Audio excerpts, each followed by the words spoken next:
Άτομο από το παρελθόν, άτομο το οποίο μπορεί να είστε σε παύση, άτομο το οποίο δεν μιλάτε αυτή τη στιγμή, άτομο που για κάποιους μπορεί να είστε και μπλοκαρισμένοι στα social, άτομο που δεν έχετε επαφές. Εδώ αυτό το άνοιγμα είναι no contact, έχεις να συναναστραφείς και να μιλήσεις καιρό με το άτομο αυτό, έτσι, έχει γίνει παρεξήγηση εδώ χοντρή.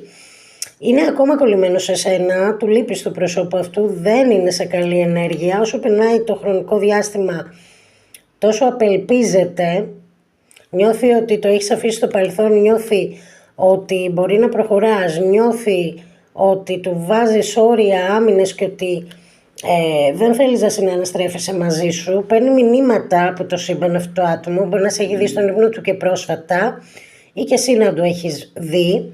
Υπάρχει μία τηλεπαθητική σύνδεση μαζί σας, μεταξύ σας. Άτομο που σε παρελθοντικό χρόνο σου φέρθηκε εγωιστικά, θέλει να κάνει την προσέγγιση και δεν ξέρει πώς να την κάνει. Έτσι, είναι ένα άτομο που δεν μπορούσε να σου δώσει σταθερότητα για κάποιο λόγο, όμως θέλει να επιστρέψει και να επιστρέψει πιο υπεύθυνο, τίποτα δεν έχει τελειώσει.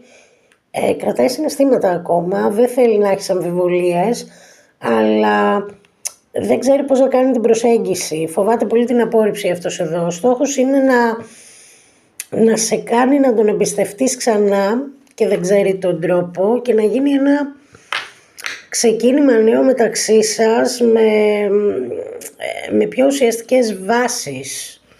Φοβάται ότι δεν θα του δώσει την ευκαιρία αυτό το άτομο και όσο περνάει το χρονικό διάστημα τόσο και απελπίζεται. Ενδεχομένως μπορεί να περιμένει να κάνεις εσύ κινήσεις.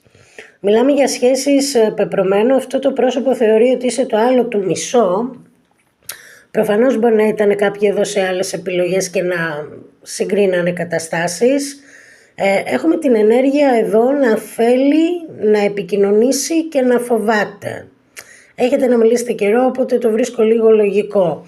Οι περισσότεροι εδώ πέρα θα τις κάνουν, θεωρώ παιδιά, τις κινήσεις.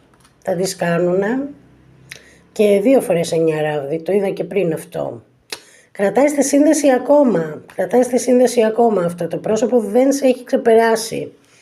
Να περιμένουμε κινήσεις εδώ παιδιά, οι περισσότεροι δεν μπορεί αυτός, μακριά σου, και έχουμε επικοινωνίες και επιστροφές.